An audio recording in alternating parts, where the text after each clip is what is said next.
A black single father walked into his own hotel just before midnight, gray hoodie-worn jeans, his 8-year-old daughter asleep on his shoulder, one small hand still wrapped around a stuffed bear. He asked for a room. The front desk clerk looked him over once, then leaned forward and said, just loud enough for the people nearby to hear, "Sir, this isn't the kind of place you can just walk into." 3 minutes later, that same clerk handed 2 key cards to a well-dressed couple who hadn't even made a reservation. When the father asked to speak with the manager, he was publicly humiliated and escorted toward the exit in a lobby full of witnesses who had no idea the man being thrown out owned every inch of it. Before the night was over, someone would be fired on the spot. If you've ever been made to feel like you didn't belong somewhere, this one's for you. Stay with us. Marcus Johnson had not planned to stop here tonight. 3 months abroad had a way of making a man crave the simplest things: a hot shower, a real bed, and the sound of his daughter breathing steadily beside him. His flight had landed 2 hours behind schedule, and by the time they cleared baggage claim, it was nearly midnight. Driving another 40 minutes to their house in that condition felt reckless, so he made the decision quickly, the way he made most decisions, without ceremony and without announcing it to anyone. He knew exactly where they were going. The Grand Meridian on 5th, the flagship property of Johnson Hospitality Group, the hotel that had taken him 11 years to build from a single underperforming property in Charlotte into what it was now. He had opened this location himself, cut the ribbon himself, stood on that marble floor, and told his team that this place would represent everything he believed about how people deserved to be treated. He had not been back in 4 months, and he had not called ahead. That was intentional. Marcus had a habit of visiting his properties unannounced, dressed the way he was dressed now: gray hoodie, dark jeans, plain sneakers, no watch, no luggage that announced wealth. It was the only honest way to see what was actually happening inside his buildings when no one was performing for the boss. His father had spent 22 years working the night security shift at a hotel very much like this one, and something he said once had never left Marcus: that the way a place treats the people it thinks don't matter tells you everything you need to know about it. Not the people it's trying to impress, the people it thinks it can afford to ignore. Zoe had fallen asleep somewhere over the Atlantic and had not fully woken since. She was 8 years old and weighed almost nothing, but after 3 months apart, Marcus would have carried her twice the distance without complaint. She had her mother's eyelashes and her father's stubbornness, and she was currently using his left shoulder as a pillow, her small arms loosely wrapped around his neck, a worn stuffed bear named Captain tucked under her chin. Marcus held her with one arm and pushed through the revolving door with the other. The lobby of the Grand Meridian was exactly as he remembered it: warm light falling across Italian marble, the faint sound of jazz from somewhere near the bar, a long front desk of dark mahogany staffed at this hour by a single clerk. The space was designed to make people feel immediately at ease, immediately welcome. Marcus had signed off on every detail of that design himself. He crossed the floor, slowly mindful of Zoe's weight, and approached the desk.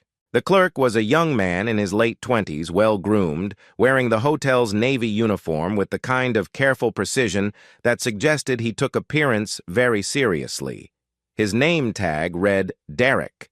He looked up from his screen when Marcus approached, and something shifted in his expression, not dramatically.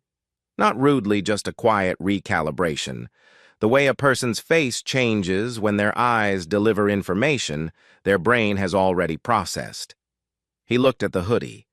He looked at the sleeping child. He looked back at his screen. "Good evening," Marcus said. "I need a room for tonight. 1 night, 2 guests. Doesn't need to be anything special." Derek's eyes stayed on his screen for a moment longer than necessary before he looked up again. Then he leaned forward slightly, just enough, and said in a voice pitched carefully for the people nearby, "Sir, this isn't the kind of place you can just walk into." The words landed in the space between them with a particular kind of weight, not shouted, Not aggressive, just quiet and certain, the way people say things when they want the humiliation to feel inevitable rather than personal. A woman at the lounge bar 2 tables away glanced over. Marcus did not look at her. He kept his eyes on Derek and said evenly, "I'm asking for a room. That's all." Derek straightened. "I'm sorry, sir. We're fully booked tonight. No availability." Marcus did not react. He simply asked, "Nothing at all. I'm not looking for a suite. A standard room is fine. We just need somewhere to sleep." Derek repeated himself with the smooth, practiced patience of someone who had delivered this particular line many times. "Fully booked, sir. I apologize for the inconvenience. There are several other hotels in the area that may be able to accommodate you." Marcus stood at that counter and said nothing for a moment. He looked at Derek's face not with anger, but with the careful attention of a man cataloging what he was seeing. Then, not 3 minutes later, the front door opened behind him. A couple walked in. The man was in a blazer. The woman wore a coat that cost more than most people's rent. They moved like people who expected rooms to be available for them, because in their experience, rooms always were. Derek's entire posture changed. His shoulders lifted. His smile arrived fast and genuine. "Welcome to the Grand Meridian," Derek said. "Do you have a reservation with us this evening?" The couple did not. They were in fact walk-ins exactly as Marcus was. But within 4 minutes, Derek had confirmed a room, processed a card, and handed over 2 key cards with a warmth that filled the whole counter. Marcus watched every second of it. He did not say anything. He did not need to. The message had been delivered without a single word, and both men in that transaction understood it perfectly, even if only one of them was willing to admit it. Zoe stirred against his shoulder. Her voice came out soft and half-conscious, muffled against the fabric of his hoodie. "Daddy, are we at the hotel yet?" Marcus tightened his arm around her. "We're here, baby. Just give me a minute." He turned back to the desk. His voice was calm the way very still water is calm, not because nothing is happening beneath it, but because whatever is happening has not yet decided to surface. "I'd like to speak with your manager on duty, please." Derek's expression shifted again, this time into something less smooth, a flicker of something he covered quickly. He picked up the desk phone and made a short call. Marcus waited. He looked around the lobby at the people sitting in the lounge chairs at the concierge desk, where a young woman was pretending to organize paperwork while clearly tracking the situation at the soft light and the marble and the jazz still playing from somewhere near the bar. He had built this place to feel like a sanctuary. He wondered not for the first time what happened to things you built once you handed them to other people to run. The manager arrived within 2 minutes. His name tag read Richard, and he was in his mid-40s, the kind of man who wore a suit at midnight because authority in his understanding was something you maintained through surfaces. He had clearly been briefed before he reached the desk because he did not come to the situation with an open mind.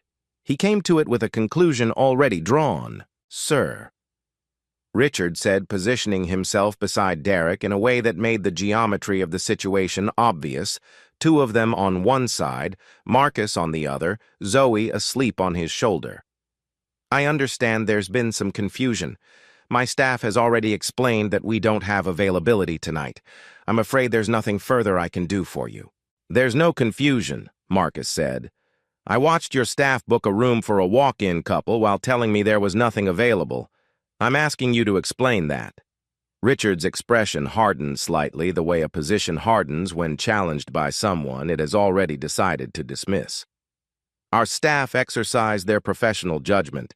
I stand behind that." Marcus looked at him steadily.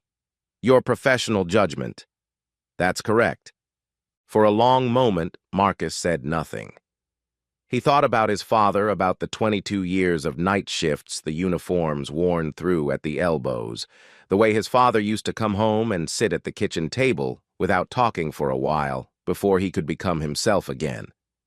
His father had never been angry about it, not really, just tired in a particular way that Marcus had understood even as a child. What his father had given him wasn't bitterness, it was clarity. And standing here now in the lobby of his own flagship hotel holding his sleeping daughter, Marcus felt that clarity settle over him like something solid. He was not going to reveal himself. Not yet. He needed to see how far this went, not for his own satisfaction, but because if this was happening here at the property that was supposed to set the standard for everything else in his portfolio, then he needed to understand the full shape of it before he did anything about it. "I'd like your full name and your exact title," Marcus said. For the record, Richard provided both without warmth. Marcus noted them the way he noted everything quietly, completely, without making a show of it. Then he stepped back from the desk and found a seat in the lobby, settling Zoe against him, and waited to see what came next. He was not finished here, he was just beginning. He did not have to wait long. Richard had not gone back to wherever managers went at midnight. He had stationed himself near the front desk, arms crossed, watching Marcus the way a man watches something he has decided is a problem, but hasn't yet figured out how to remove. Every few minutes, his eyes moved across the lobby to where Marcus sat with Zoe still sleeping against his shoulder, and each time his expression carried the same message: "You are still here, and I would prefer that you weren't." Marcus noticed. He noticed the way Richard whispered something to Derek that made the younger man straighten his spine. He noticed the young woman at the concierge desk, her name tag read Maya, keeping her eyes carefully on her desk, while her hands had stopped moving entirely. He noticed two guests at the lounge bar who had grown quieter in the last several minutes, their attention drifting in his direction without fully committing to it. The lobby had developed a particular kind of tension, the kind that forms when people sense something is wrong but are waiting for someone else to name it first. Marcus had seen this before. Not here, not in his own building, but in enough rooms over the course of his life to recognize the shape of it immediately. It was the tension of people who knew something unfair was happening and had decided, each for their own reasons, that it was not their place to say so. He shifted Zoe, gently adjusting her weight against his arm, and kept watching. Richard eventually made his move. He crossed the lobby with the measured stride of someone performing authority rather than exercising. It stopped a few feet from where Marcus was seated and spoke in the kind of lowered voice that is designed to sound discreet while still being heard by the people nearby. "Sir, I've given you some time, and I want to be straightforward with you. This is a private establishment. We've explained that we can't accommodate you tonight, and continuing to occupy the lobby after being informed of that is not something we're going to allow." Marcus looked up at him. "I'm sitting in a chair in a hotel lobby. I haven't raised my voice. I haven't caused any disruption, and I haven't done anything that would give you grounds to ask me to leave." "I'm not asking," Richard said. Something in the room shifted. One of the guests at the bar set down their glass. Maya's head came up slightly and then dropped again. Marcus looked at Richard's face, at the certainty there, the complete and undisturbed confidence of a man who had never once considered that he might be wrong, and felt something settle in his own chest. Not anger, something older and more deliberate than anger. "Then I'd like you to call security," Marcus said. "I want this to be official." Richard's jaw tightened. He turned and gave a short nod toward the far end of the lobby where two security guards had apparently been waiting for exactly this signal. They were both large men moving with the patient heaviness of people who do this regularly, and they positioned themselves on either side of Marcus's chair with the practiced ease of a maneuver they had performed many times before. It was at this exact moment that Zoe woke up. She came back to consciousness the way children do, not gradually but all at once, blinking into the light with complete alertness, taking in the lobby, the guards, the tension in her father's body, and Richard's expression in a single sweep. She sat up straighter against Marcus's arm, clutching Captain the Bear to her chest, and looked at the two large men standing beside her with the frank, unguarded curiosity of someone who has not yet learned to pretend she doesn't see what she sees. Then she looked at Richard directly. "Why are you making us leave?" she asked. Her voice was clear and unhurried, carrying the particular quality that children's voices have in quiet spaces. It went further than she intended, reaching the guests at the bar, the couple near the elevator, Maya at the concierge desk. Richard did not answer her. He looked at Marcus instead, which was its own kind of answer. Zoe looked at her father, then back at Richard, working through it with the methodical patience of an 8-year-old who takes questions seriously. "If they don't want us here," she said, "why do they work here? Isn't their job to help people?" The question had no accusation in it. It was entirely sincere, the kind of question a child asks when the behavior of adults simply does not add up. But sincere questions asked clearly in quiet rooms have a way of landing harder than anything rehearsed. The couple near the elevator had both turned now. The guests at the bar were no longer pretending to look elsewhere. Even one of the security guards, the one on Marcus's left, had shifted his weight in a way that suggested something in him was uncomfortable with where he was standing. Maya had gone completely still at the concierge desk, her eyes fixed on a point somewhere on the surface in front of her, her hands flat against the counter. Marcus looked down at his daughter. He kept his voice level and warm the way he always did when he wanted her to understand that the world's disorder was not her fault. "You didn't do anything wrong, Zoe. Not one thing." He held her gaze until she nodded, and then he straightened and looked back at Richard. Richard's face had changed. The certainty was still there, but something underneath it had cracked slightly, not from doubt, but from irritation. The question had drawn attention he hadn't wanted, had shifted the dynamic in the room in a way he couldn't immediately correct, and his response to that was to push harder. Some men, when they feel control slipping, tighten their grip. Richard was that kind of man. "This has gone on long enough," Richard said, his voice dropping all pretense of hospitality. He looked at the guards. "Please escort them out." The guard on the left moved forward. The one on the right followed. Marcus stood slowly, careful with Zoe keeping her close against his side. He did not resist. He did not raise his voice. But he did not move toward the door either, not yet. He stood in the center of the lobby with his daughter beside him and looked at Richard with the expression of a man who has seen everything he came to see and is now deciding what to do with it. Several phones had appeared in the room. Not conspicuously, people were not holding them up, not making a production of it, but they were there angled in his direction, recording the specific geography of this moment. A black man in a gray hoodie, his 8-year-old daughter holding a stuffed bear, 2 security guards, and a manager whose face said he had already decided how this ended. Marcus reached into the pocket of his hoodie and took out his phone. He found the number he was looking for, pressed call, and brought the phone to his ear. The call lasted less than a minute. He said 4 sentences, listened for 10 seconds, and ended the call. Then he put the phone back in his pocket and stood quietly, his hand resting on Zoe's shoulder. "Daddy," Zoe said quietly just for him, "do we have to go?" Marcus looked down at her. "Not tonight," he said. "We're not going anywhere tonight." Richard heard this and took a step forward, his patience fully exhausted. "Sir, I am telling you for the last time." The elevator chimed.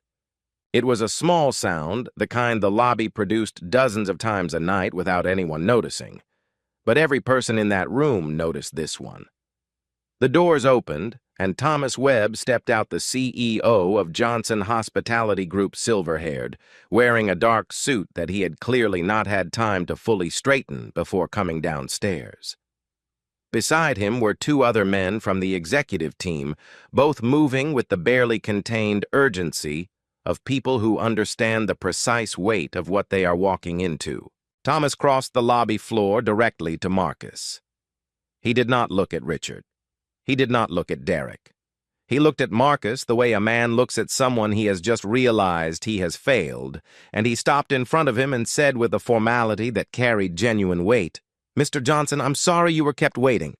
The lobby went silent, not dramatically the way rooms do in films, but the way rooms do in real life, one sound at a time, until nothing was left but the faint jazz from the bar, which seemed suddenly and completely wrong for the occasion.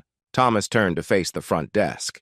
His voice was even, which somehow made it worse than if he had shouted. "This is Marcus Johnson. He is the founder and sole owner of Johnson Hospitality Group." He owns this hotel. He owns the chairs you're standing next to, the uniforms you're wearing, and the contracts that determine whether you work here tomorrow. Thomas let that sit for exactly one breath. I want everyone in this room to be very clear about what happened here tonight. Derek had gone the color of the marble counter. Richard had not moved, standing in the center of the lobby, with the particular stillness of a man whose understanding of the situation has just been completely restructured, and who has not yet worked out what to do inside the new version of it. Zoe looked up at Thomas, then at her father, then back at Thomas. She pulled Captain a little tighter and leaned into Marcus's side. "Daddy," she whispered, "you know this man." Marcus looked down at her, and for the first time since they had walked through those revolving doors, something in his face softened entirely. He put his arm around her shoulders and pulled her close. "Yeah, baby," he said, "I know this man." Nobody moved. That was the thing Marcus noticed most in the seconds after Thomas finished speaking, the complete absence of motion in a room that had just minutes ago been building towards something loud and certain. Richard was still standing in the middle of the lobby floor. Derek had both hands flat on the mahogany counter, as if he needed it to hold him upright. The two security guards had stepped back without being told to, instinctively creating distance from a situation that had just fundamentally changed shape. Even the guests who had been recording on their phones had lowered them slightly, caught between the instinct to document and the sense that what was happening now required something more than a screen between them and it. Marcus looked at the room. He looked at each face in turn, not with triumph, not with the satisfaction of a man who has won something, but with the particular attention of someone taking inventory. He was not thinking about what he wanted to say. He was thinking about what this moment actually was and what it required of him. Richard found his voice first, which was either brave or foolish, and in this case was probably both. "Mr. Johnson, I want to explain we had no way of knowing the circumstances weren't—" Each sentence started with confidence and ran out of it before reaching a period. He was not lying exactly. He genuinely had not known who Marcus was. But Marcus had spent enough time in enough rooms to understand that not knowing is not the same as not being responsible. And Richard understood that too somewhere underneath the scrambling, which was why none of his sentences could find their endings. Marcus let him finish. He did not interrupt, did not shift his expression, did not give Richard anything to push against or cling to. He simply listened until the words stopped coming, and then he spoke. "You're right," Marcus said. "You didn't know who I was. That's actually the whole point." His voice carried across the lobby without effort, not because he raised it, but because everything else had gone so quiet. "Everything you did tonight, you did it because you looked at me and decided I wasn't worth the standard. Not because of anything I said or did, because of what I looked like when I walked through that door. And you did it in front of my daughter." Richard opened his mouth. Marcus continued, his voice still level, still unhurried. "My father worked security in a hotel like this one for 22 years. He came home every night carrying something that never fully left him the weight of being dismissed by people who decided before he opened his mouth that he didn't matter. I built this company because I believed that didn't have to be the way things work. That the person standing at your front desk deserves dignity before they've proven a single thing to you. Not after you've checked their clothes or decided they look like they belong. Before." Marcus looked at Thomas, who gave a short nod, and then looked back at Richard. "You didn't just fail a customer tonight. You failed everyone who has ever walked through a door like this one and been made to feel like they didn't belong. And you did it in front of my daughter." Richard attempted one more sentence. It didn't make it far. "Richard," Marcus said quietly, "you're terminated effective immediately." He looked at Thomas, who stepped aside to make the call. Richard's face settled into something gray and inward. Whatever argument he still had in him, he chose not to use it. He straightened his jacket once, the small automatic gesture of a man trying to preserve the last intact piece of his dignity, and walked toward the back office without another word.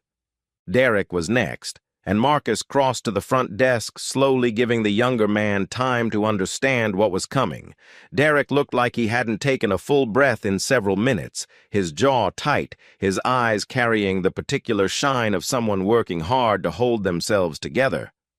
Marcus stopped at the counter and looked at him directly. "You made a choice tonight based on how someone looked.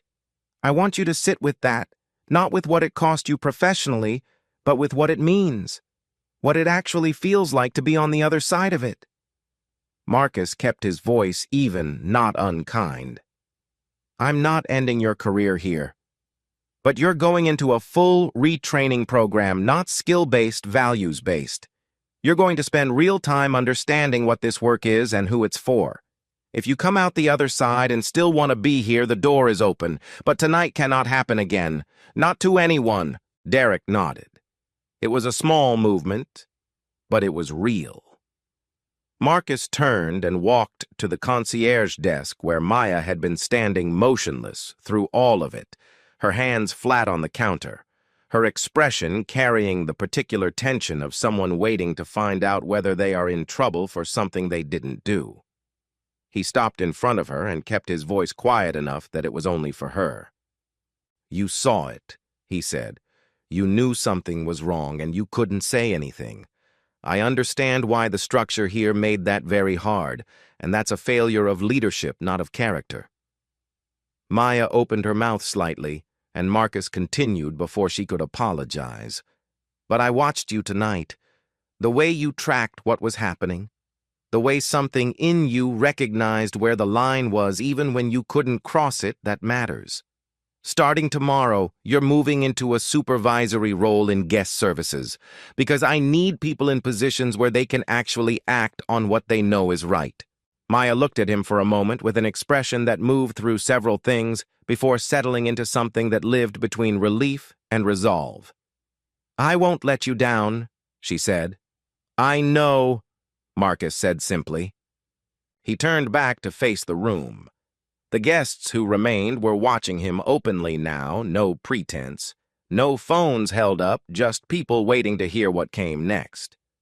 Marcus spoke without preamble, the way he had learned to speak, when what he needed to say was the kind of thing that didn't improve with decoration. "I've been building hotels for a long time, and the only standard I have never been willing to negotiate on is this one: every person who walks through our doors gets treated with respect. Not based on what they're wearing, not based on what they look like, not based on whether they seem like they belong in a place like this. Every person, every time, without exception. That is what this company is." He looked around the room one last time, at the desk at the bar, at the marble floor his father had never been allowed to walk across as anything other than an employee. "If anyone here cannot commit to that standard, I would genuinely rather you find somewhere else to work, not as a threat, just as the truth of what we are." The room held the words for a moment. And then Zoe, who had been standing beside her father through all of it with Captain tucked under her arm, and the serious, focused expression of an 8-year-old determined to understand the world correctly, looked up and tugged once on his hand. "Daddy," she said, "can we get our room now? I'm really tired." It moved through the room like something released, not quite laughter, but something adjacent to it, the kind of sound a group of people makes when tension finally finds somewhere to go. Even Thomas pressed his lips together against a smile. Marcus looked down at his daughter, at her earnest face and her worn, stuffed bear, and her absolute, uncomplicated sincerity, and felt the thing that had been sitting in his chest all evening finally shift.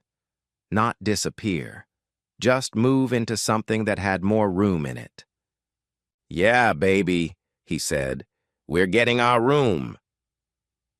3 months later, on a quiet Tuesday afternoon, a family came through the revolving doors of the Grand Meridian.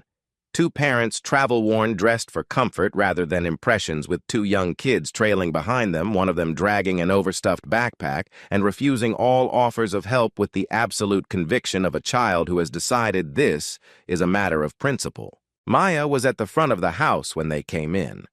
She crossed the lobby to meet them before they reached the desk, introduced herself by name, and asked how she could help make their stay easy. She did not look at their luggage or their shoes. She looked at them, at the tired eyes and the stubborn kid, and she smiled the way people smile when they genuinely mean it. Within 2 minutes, the parents' shoulders had come down. Within 5, even the kid with the backpack had let someone take it from him. In the far corner of the lobby, Marcus stood with Zoe beside him. He had come for a scheduled visit this time, wearing a jacket instead of a hoodie, though Zoe had still brought Captain.